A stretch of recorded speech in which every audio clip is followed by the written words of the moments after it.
لە هەولێر بە بۆنەی ڕۆژی گیانی منداڵان فستیڤاڵێکی وەرزشی بۆ منداڵان و نەوجەوانان ئەنجامدرا بە ئامادەبوونی دریس سادق بەرپرسی مەڵبەندی سێ و مەهدی حەمزە بەرپرسی مەڵبەندی 11 کۆمەڵی دادگەری کوردستان و ژمارەیەک لە کارگێڕانی هەردوو مەڵبەند سەنتەری بەهێز بۆ چالاکی وەرزشیەکانی سەربەبەشی ڕاگەاندنی مەڵبەندی سێ و بۆنەی ڕۆژی گیانی منداڵان فستیڤاڵێکی وەرزشی بەڕێوە برد.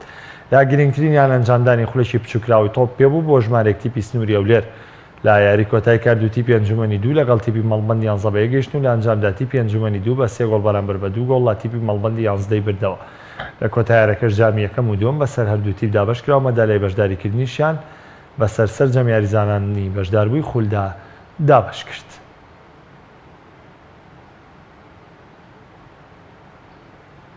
مەڵبەندی هەولێر دەکەین کە ئەم یاری تۆپی بۆ داناینی بۆ ڕۆژی جیهانی منداڵان.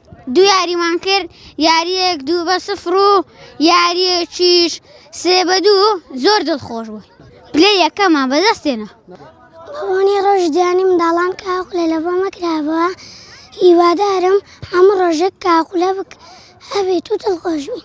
دەستخۆشی بۆ مەڵبەندی هەولێر دەکەین کە ئەم خوڵەی بۆ ئێمە داناوە ئینشەڵا ساڵانەش هەر یاری دەکەین ڕێسڵایشم ئەو کەناڵە هەیە پێیان.